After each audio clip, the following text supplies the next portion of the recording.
जय हिंद दोस्तों, आप सभी का स्वागत है एक बार फिर से आपके अपने YouTube channel tyre group discussion में। आइए आज फिर से शुरू करते हैं ज्ञान बिंदु जीएस एकेडमी पटना का रोशन आनंद सर के द्वारा जो होमवर्क से कराया जाता है उसका आज सेशन 2 है। तो आप लोग इस वीडियो में अंत तक बने रहिए और इस चैनल को आप लोगों ने सब्सक्राइब नहीं किया तो सब्सक्राइब कीजिए और इस वीडियो को लाइक कीजिए। तो आइए शुरू करते हैं। पहला क्वेश्चन है कि हाल ही में भारत सरकार की किन 2 योजनाओं ने अपने 10 वर्ष पूरे किए हैं?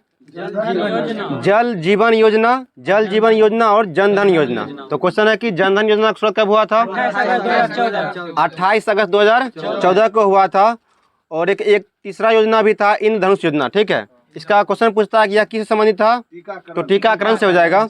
आगे बताइएगा कि स्मार्ट सिटी मिशन योजना शुरू कब हुआ था?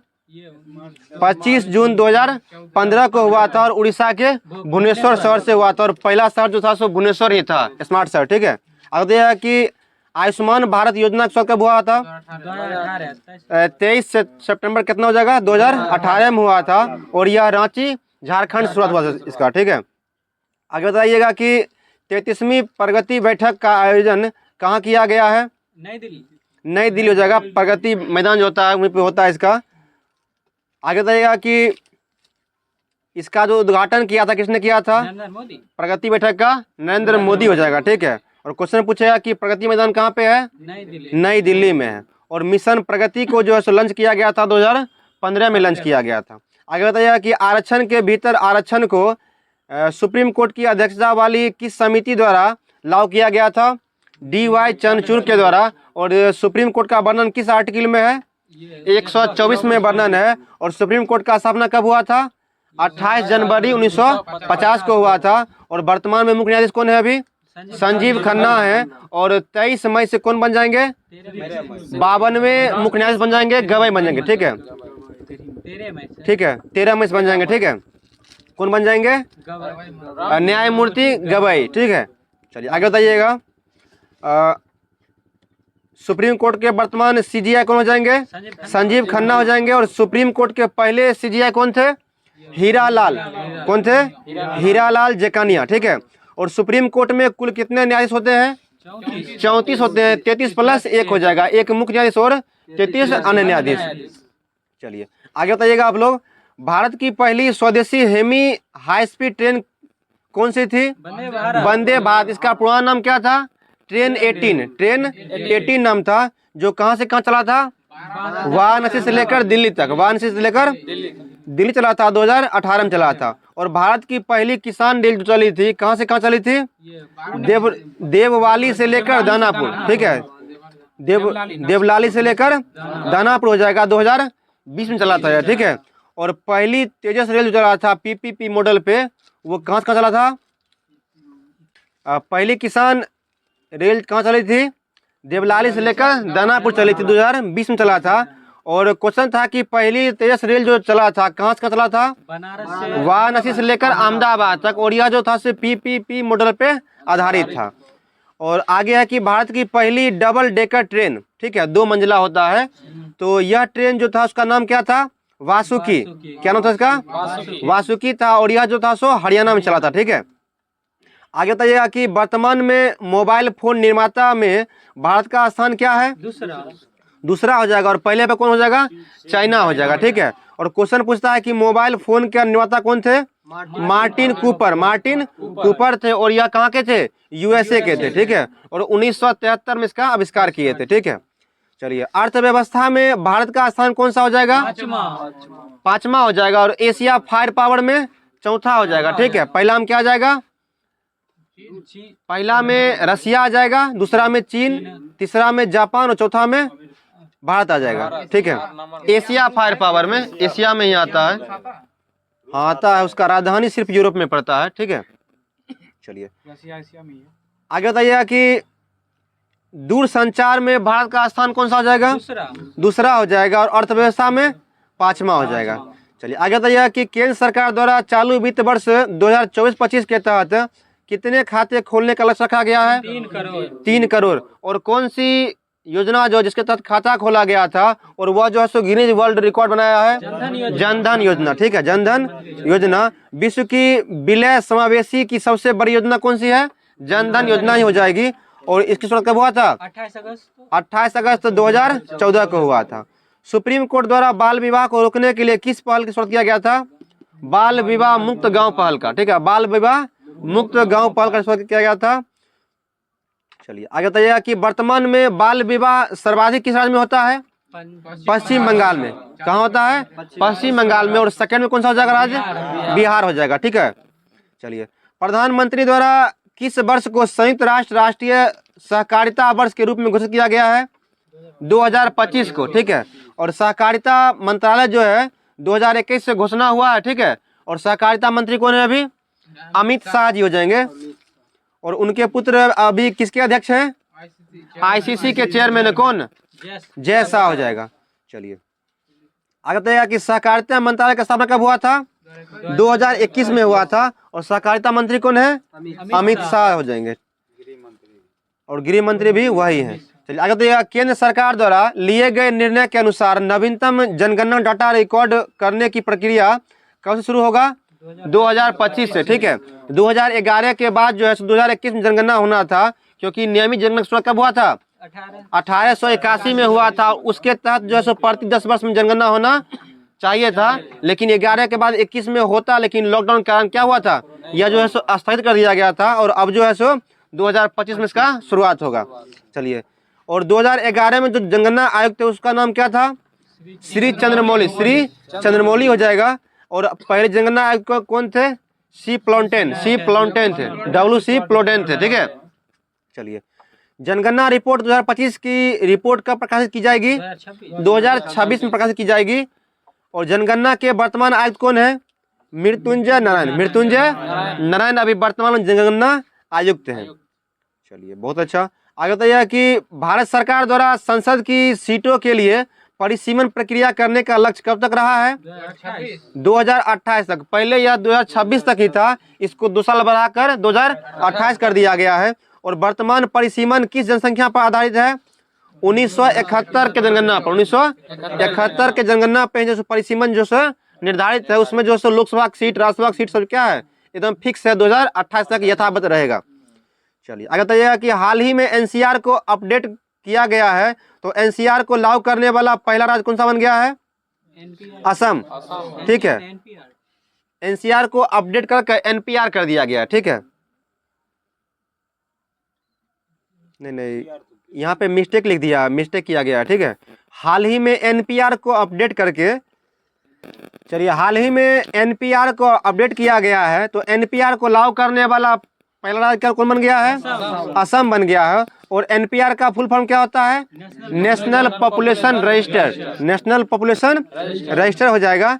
असम में जो दंगा वगैरह हुआ था उसके बाद जो इसको लागू कर दिया गया है। बताइएगा आप लोग कि पासपोर्ट इंडेक्स में जो है सो भारत का स्थान कितना रहा है? 85। और हंगर सूचकांक में, ग्लोबल हंगर सूचकांक में 105 रहा है। और विश्व खुशहाली रिपोर्ट में कितना रहा भारत का? 126। और प्रथम पे कौन रहा है? फिनलैंड हो जाएगा। और HDI जो होता है human development report, human development index होता है, उसमें जो है सो भारत का स्थान कितना है? 134 होगा। और भ्रष्टाचार सूचकांक कितना हो जाएगा? 93 हो जाएगा। चलिए, और एनपीआर जो है सो लागू कब हुआ था? सॉरी, एनसीआर 1991 में लागू हुआ था। इसका फुल फॉर्म होता है नेशनल कैपिटल रीजन। इसमें दिल्ली और आसपास के जो हो जाएगा यूपी, हरियाणा, पंजाब आदि राज्यों को जो है उसमें मिला दिया गया है, ठीक है। आगे बताइएगा, गुरुत्वीय नियतांक का मान किसने दिया था और किसका संकेत क्या होता है? देखिए, गुरुत्वीय नियतांक का मान दिया था हेनरी कैवेंडिश ने दिया था। और इसका संकेत क्या होता है? कैपिटल G होता है। और इसका मान कितना होता है? बहुत अच्छा। G का मान हो जाएगा 6.67 × 10⁻⁻11 न्यूटन मीटर स्क्वायर प्रति kg स्क्वायर हो जाएगा। चलिए, और छोटे वाले G का जो होता है गुरुत्वाकर्षण का मान, उसका कितना हो जाएगा? दरअसल यह त्वरण का मान होता है 9.8 मीटर प्रति सेकंड स्क्वायर होता है। चलिए, स्मॉल G को न्यूटन दिया था। चलिए आगे बताइएगा कि पीएम फसल बीमा योजना की शुरुआत कब हुआ था? 2016 में हुआ था। और इस बीमा योजना के तहत रबी फसल पर 1.5%, ठीक है, बीमा था। खरीफ पे 2% और बागवानी पे 2.5% था, ठीक है। तो क्वेश्चन पूछता है कि रबी फसल किसे बोलते हैं? जाड़े की फसल को रबी फसल बोलते हैं। आप लोग ऐसे याद रखिए कि रवि नाम का लड़का, उसको जाड़ लगता है, ठीक है, ठंड लगता है। चलिए, और खरीफ फसल किसे बोलते हैं? बारिश के समय वाले फसल क्या बोलेंगे? खरीफ फसल बोलते हैं। और एक होता है जायद फसल या गर्मा फसल, ठीक है, इसको जैसे गर्मी के समय में बीच में जैसे लगा दिया जाता है, दोनों फसल के बीच में। बताइएगा, संविधान के लागू होने के समय मूल अधिकारों की संख्या कितनी थी? 7 थी। तो एक अधिकार कौन हटा दिया गया है? छठा जो था संपत्ति का अधिकार, उसको हटा के क्या कर दिया गया है? और कानूनी अधिकार कर दिया है या वैधानिक अधिकार कर दिया, और उसे 300 के क में रख दिया, क्लॉज 1 हो जाएगा उसका, उसमें रख दिया गया है। केसरी और मराठा पत्रिका का संपादन किसने किया था? बाल गंगाधर तिलक ने किया था। और यह एनी बेसेंट संस्था जो मतलब बाल गंगाधर तिलक जो थे, होम रूल लीग की स्थापना किए थे, उसके बाद जो है सो ये दोनों पत्रिका का प्रकाशन किए थे। और मराठा पत्रिका जो था उसका भाषा क्या था? इंग्लिश था। और केसरी की भाषा क्या था? मराठी था। और बाल गंगाधर तिलक के द्वारा मांडले जेल जो म्यांमार में पड़ता है, उसमें कौन सी पुस्तक लिखा गया था? गीता रहस्य और Arctic home of Vedas, Arctic home of Vedas हो जाएगा। और किसने कहा था कि वर्ष में एक बार मेढक के टटाने से कुछ नहीं होगा? बाल गंगाधर तिलक ने कहा था। कि किसके लिए कहा था? कांग्रेस की बैठक के लिए कहा था, ठीक है। चलिए आगे बताइएगा कि भारत में प्रत्येक वर्ष आर्थिक सर्वेक्षण किसके द्वारा प्रकाशित किया जाता है? वित्त आयोग के द्वारा। वित्त आयोग का स्थापना कब हुआ था? 1951 में हुआ था। और वित्त आयोग का वर्णन संविधान किस अनुच्छेद में वर्णित है? इसका आर्टिकल 280 हो जाएगा। और राष्ट्रपति जो है वित्त आयोग का जो गठन होता है कितने वर्षों के लिए करता है? 5 वर्षों के लिए करता है। चलिए आगे बताइएगा कि भारतीय राष्ट्रीय कांग्रेस के दूसरे मुस्लिम अध्यक्ष कौन थे? रहीमतुल्लाह। रहीमतुल्लाह थे। रहीमतुल्लाह सियानी हो जाएंगे दूसरे अध्यक्ष, जो 1896 के कोलकाता अधिवेशन में अध्यक्षता किए थे। और क्वेश्चन पूछता है कि बदरुद्दीन तैयबजी जो थे कांग्रेस के प्रथम मुस्लिम अध्यक्ष थे, तो वह जो है कब बैठक किए थे? यह 1887 में। किस अधिवेशन में? मद्रास हो जाएगा, ठीक है। चलिए आगे बताइएगा कि किस तत्व का प्रयोग प्रोटीन के संश्लेषण में किया जाता है? नाइट्रोजन हो जाएगा। और उसका खोज किसने किया था? रदरफोर्ड ने किया था। और वायुमंडल में नाइट्रोजन की मात्रा कितना हो जाएगा? 78% हो जाएगा। बहुत अच्छा। चलिए, भारत के नियंत्रक एवं महालेखा परीक्षक जो होते हैं का पद जो है किस अधिनियम के तहत लाया गया था? 1919 भारत शासन अधिनियम 1919 के तहत लाया गया था। और इसका कार्यकाल कितना होता है? 6 वर्ष या 65 वर्ष, जो पहले हो जाए, ठीक है। और राष्ट्रपति जो है, ठीक है, इसको जो है सो क्या करता है? नियुक्त करता है। चलिए, नौजवान भारत सभा का स्थापना किसने किया था? 1926 में छबीलदास और भगत सिंह ने किया था, ठीक है। चलिए आगे बताइएगा कि भारत में मौद्रिक नीति कौन जारी करता है? आरबीआई के द्वारा जारी किया जाता है। आरबीआई का फुल फॉर्म क्या होता है? Reserve bank of India. और आरबीआई के लोगो में किस जानवर का चिन्ह है? रॉयल बंगाल टाइगर, ठीक है, रॉयल बंगाल टाइगर का चित्र है।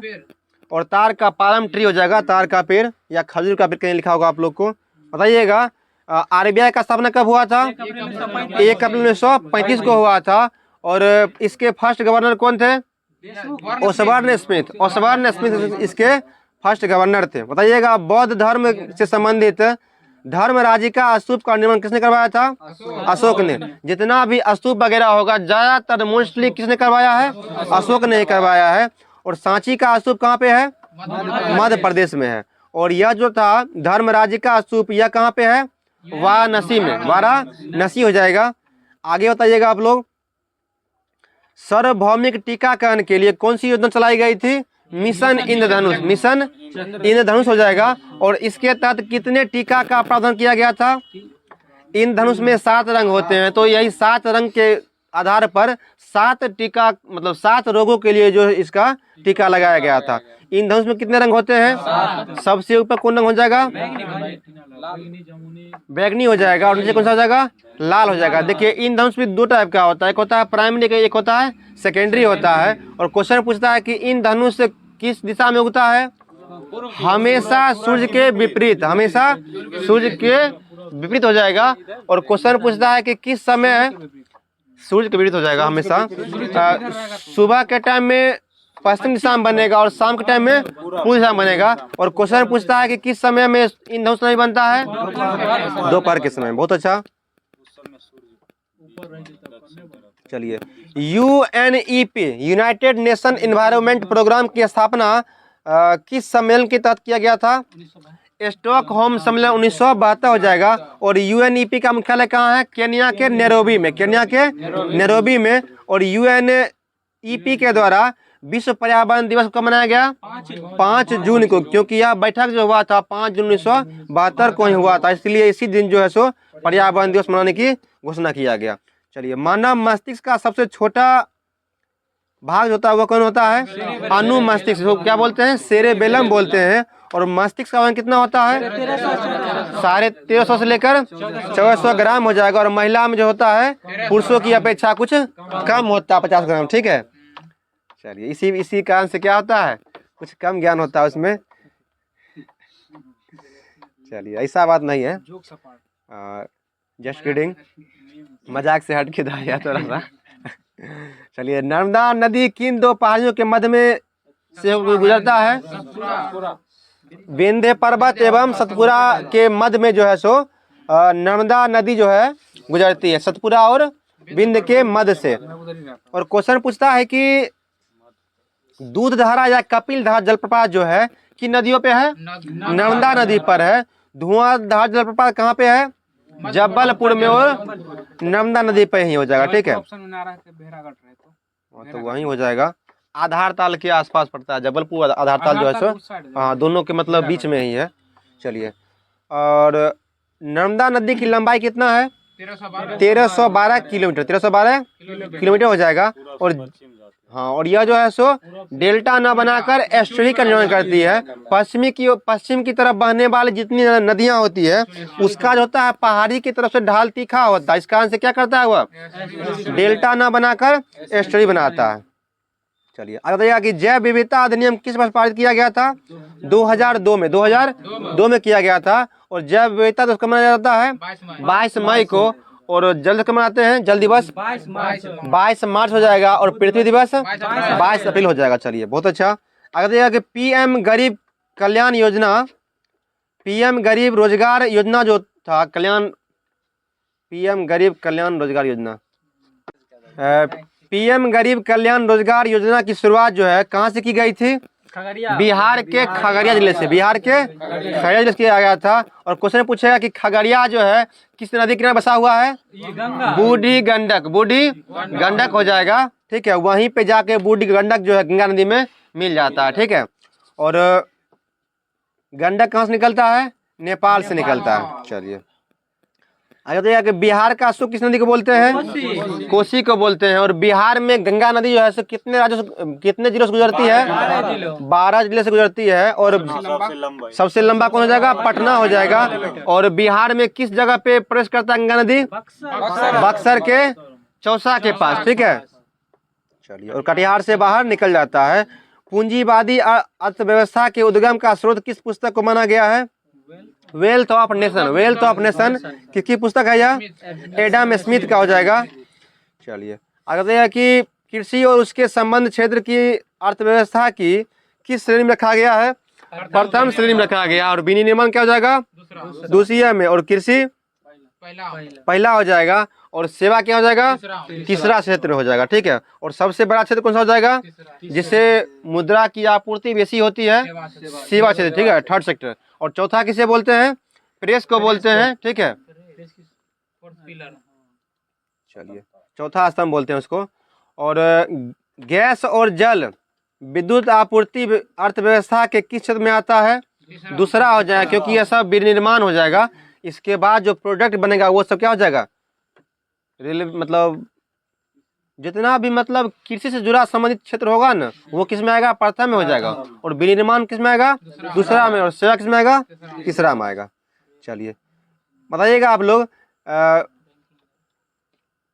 इसमें आप लोग ऑप्शन सुन लीजिएगा।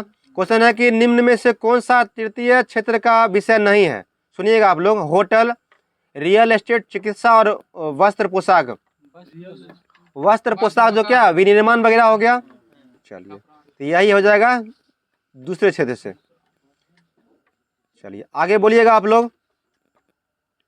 सहकारी हस्तक्षेप की नीति को अपनाने का समर्थन अर्थव्यवस्था के किस रूप को दिया गया है? पूंजीवादी अर्थव्यवस्था, ठीक है।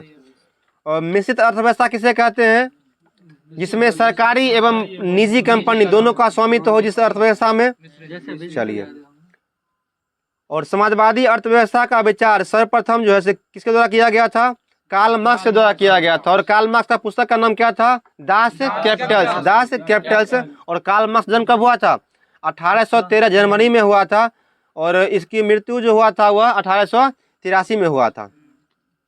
चलिए आगे बताइएगा कि वैसी अर्थव्यवस्था जिनका अन्य अर्थव्यवस्था के साथ कोई आर्थिक संबंध नहीं होता है उसे कौन सी अर्थव्यवस्था कहते हैं?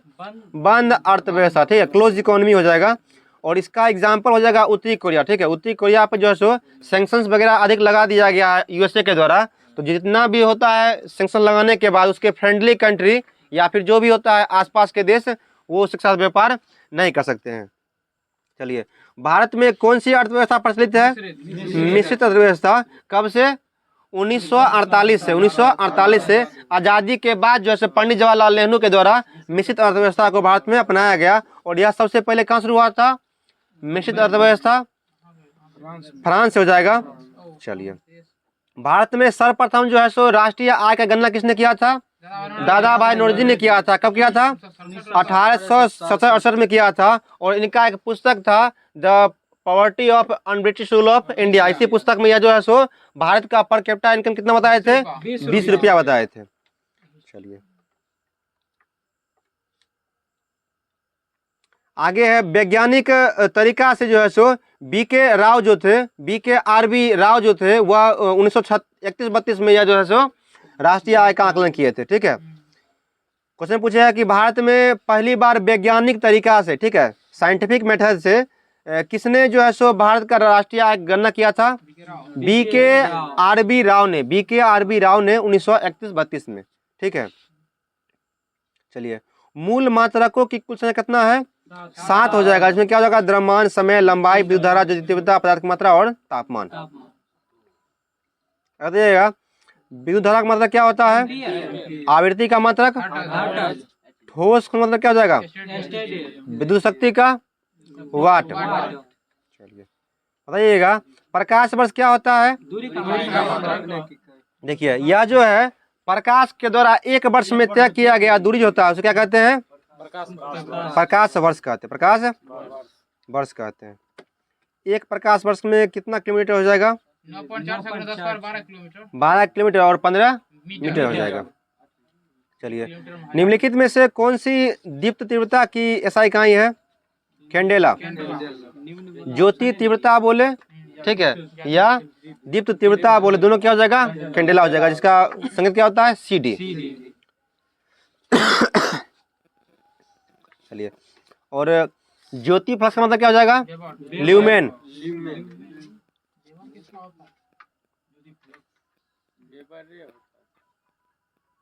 वेबर होता है चुंबकीय फ्लक्स का हो जाएगा, ठीक है।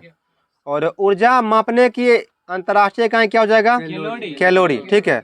और एक BHU बराबर क्या होता है? 252 कैलोरी होता है।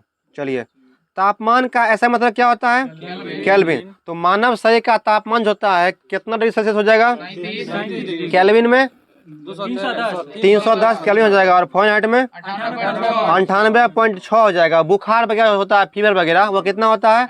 98.6 नॉर्मल होता है। उससे अधिक जितना होता है उतना वो क्या होता है? बुखार हो जाता है। मानव क्या है? समतापी या असमतापी है?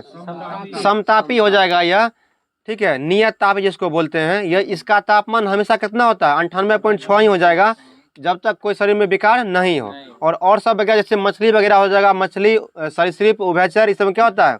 अनियत तापी होता है। मौसम के अनुकूल जो वो सब होता है, ताप को बदलते रहता है। तो समतापी में कौन हो जाएगा? स्तनधारी और पक्षी। स्तनधारी और पक्षी। चलिए, स्तनधारी में कितने चैम्बर होते हैं? 4। और सरीसृप में 3 हो जाएगा। अब बाद में क्या हो जाएगा, मगरमच्छ है 4 हो जाएगा, उसमें मछली में कितना हो जाएगा 2 हो जाएगा, उभयचर में 3 हो जाएगा। चलिए बहुत अच्छा, आप लोग को याद है। सरीसृप को रेप्टाइल बोलते हैं, जो रेंग के चलता है, जैसे सांप वगैरह हो गया। बहुत अच्छा, बहुत अच्छा। एक्सेप्शन में मगरमच्छ हो जाएगा, 4 हो जाएगा उसमें। सरीसृप में है लेकिन उसमें 4 चैम्बर है। चलिए वैसी भौतिक राशियां जिनमें केवल परिमाप होता है, ठीक है, मैग्नीट्यूड होता है लेकिन डायरेक्शन नहीं होता, क्या बोलते हैं, अदिश राशि बोलते हैं, ठीक है।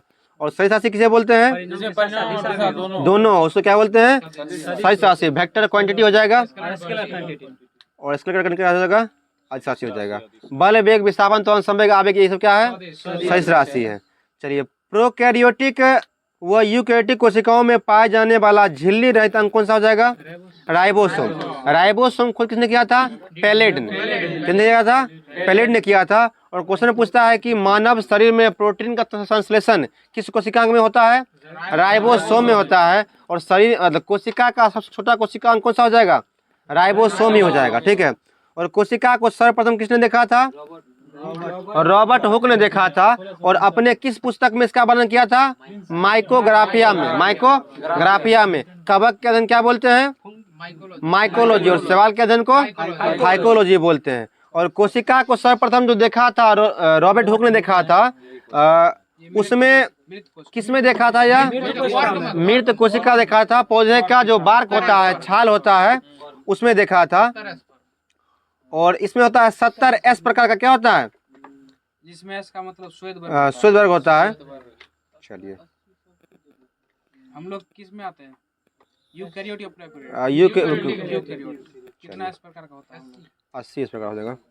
चलिए किसी कोशिका का कौन सा कोशिकांग अवशिष्ट पिटन में मदद करता है, आत्महत्या की थैली, ठीक है, सुसाइडल बैग, ठीक है, विस्फोटी बम, ठीक है, कोशिका का पाचक थैली किसे बोलते हैं, लाइसोसोम को बोलते हैं। जिसका खोज किसने किया था, डी डुबे, लेके डूब जाता है यार।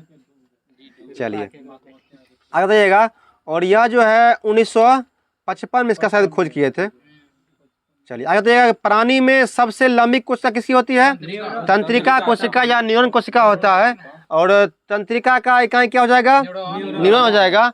और मस्तिष्क का इकाई नेफ्रॉन, क्या हो जाएगा, ओ सॉरी, मस्तिष्क का इकाई भी वही न्यूरॉन ही हो जाएगा, ठीक है। और नेफ्रॉन जो क्या होता है, किडनी का इकाई होता है, क्या होता है, किडनी। फ्लो में बोल देते हैं हम भी। आगे क्वेश्चन पूछेगा कि आप लोग से जन्म के उपरांत किस कोशिका में विभाजन नहीं होता है, यह तंत्रिका कोशिका में। और कौन सा शरीर का ऐसा अंग है जो कटने के बाद भी पुनर्जीवित हो सकता है, लीवर। इसमें जो है विभाजन ज्यादा होता है।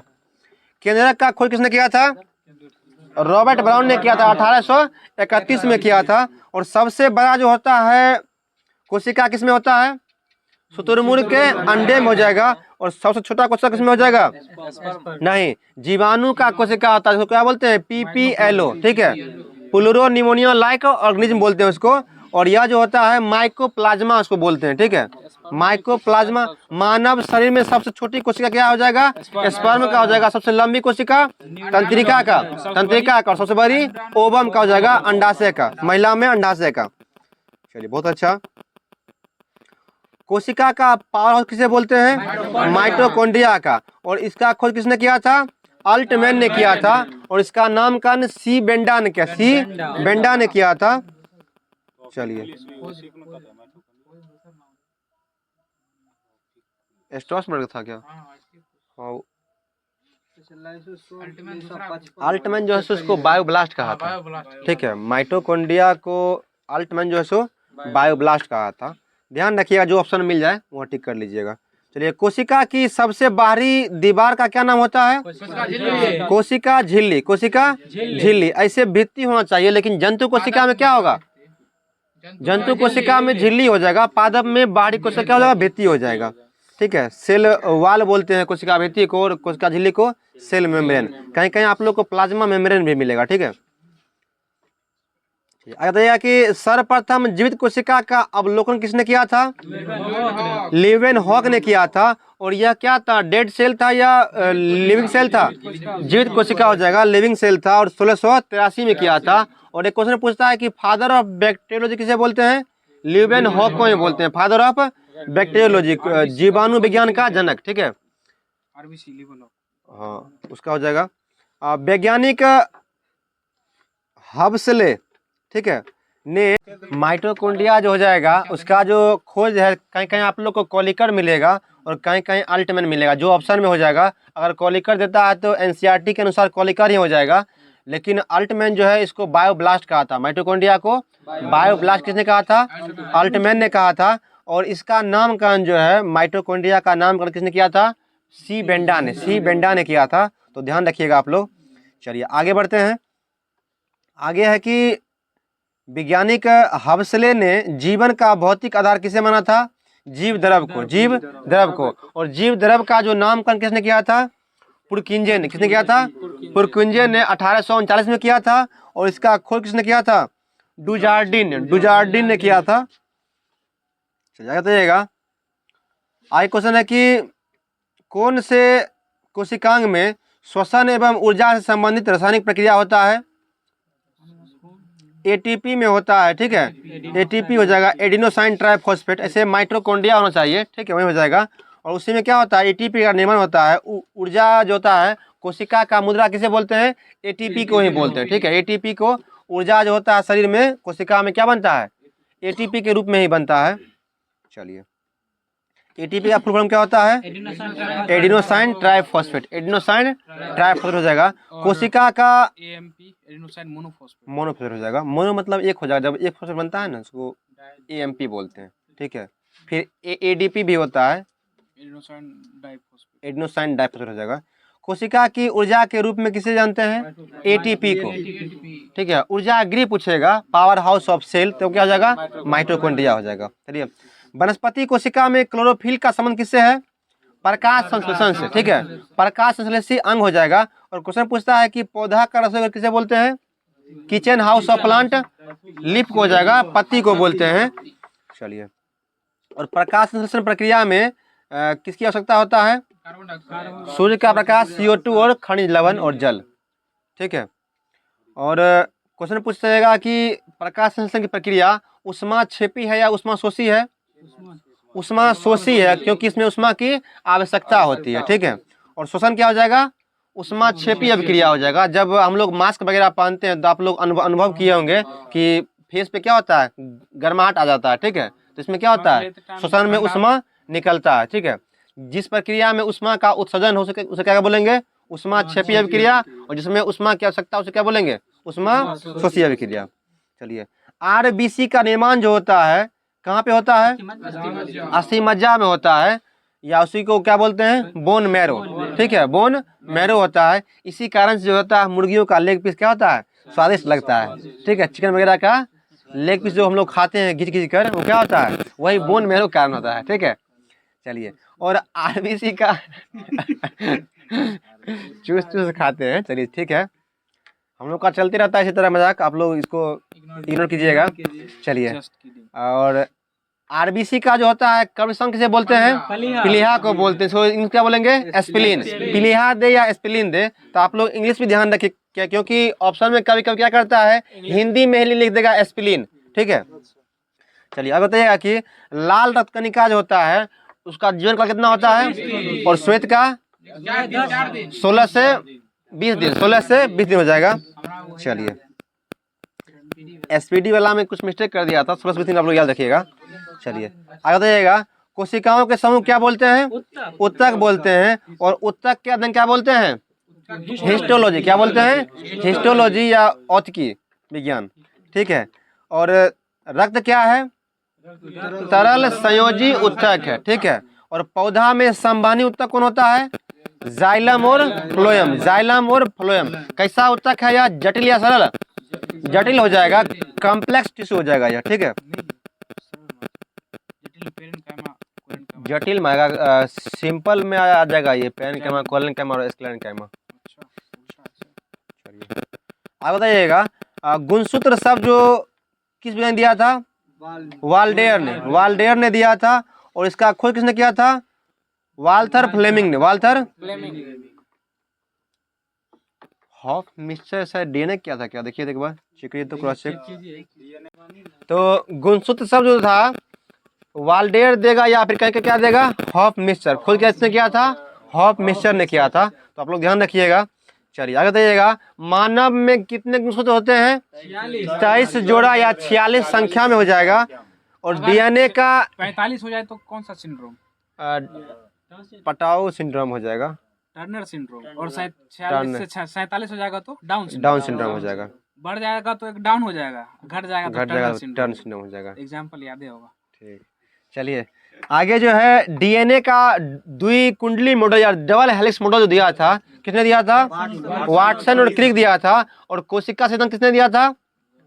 स्लाइडेन और स्वान ने। और बिरचाओ किसने क्या बोला था कि नई कोशिका का निर्माण जो होता है पुरानी कोशिका से ही होता है? रॉबर्ट बिरचाओ ने।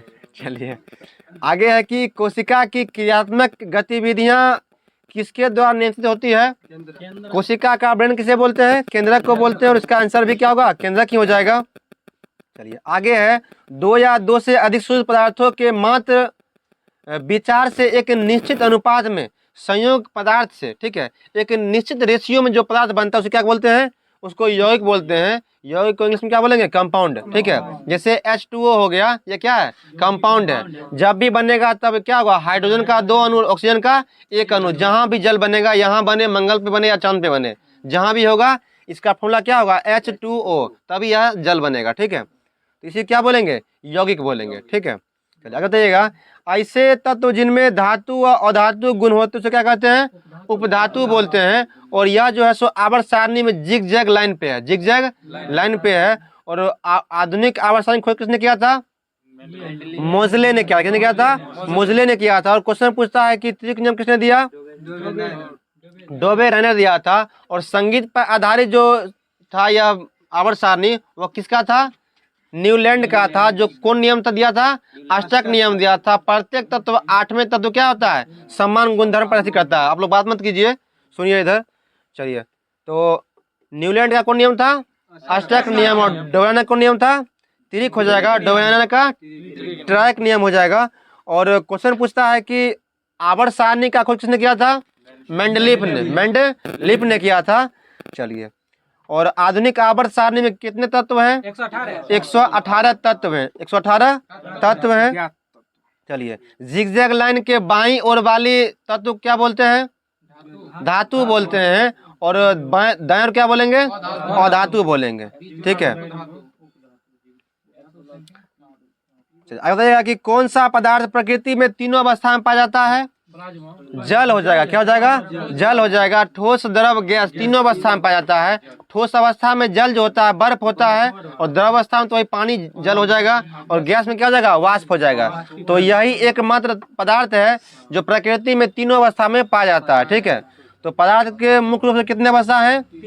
3 अवस्था है, ठोस, द्रव और गैस। क्वेश्चन पूछता है कि पदार्थ की चौथी अवस्था कौन सी हो जाएगा? प्लाज्मा। 5वीं कौन हो जाएगा?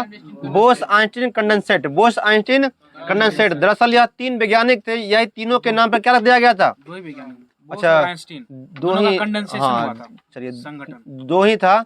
2 वैज्ञानिक थे, बोस और आइंस्टीन थे। दोनों के नाम पर क्या दिया गया? बोस-आइंस्टीन। ठीक है, बोस हमारे भारत के थे, पश्चिम बंगाल के सत्येंद्रनाथ बोस। जी बिल्कुल। चलिए आगे बढ़ते हैं। पदार्थ की चौथी अवस्था कौन हो जाएगा? प्लाज्मा हो जाएगा। और 5वीं क्या हो जाएगा? बोस-आइंस्टीन और कंडेंसेट। ठीक है, तो आज का सेशन यहीं पे खत्म होता है। आप लोग के लिए एक क्वेश्चन है कि बताइएगा परम शून्य तापमान कितना होता है? परम शून्य तापमान कितना होता है? इस क्वेश्चन का जवाब आप लोग कमेंट के माध्यम से करें। और इस वीडियो को लाइक करें। और इस चैनल को आप लोगों ने सब्सक्राइब नहीं किया तो सब्सक्राइब कीजिए, ताकि हम लोग जो है इसी तरह से ज्ञान बिंदु जीएस एकेडमी पटना का क्वेश्चन आंसर का जो होमवर्क सीरीज कराया जाता है उसका डेली इसी तरह से वीडियो डालते रहें। थैंक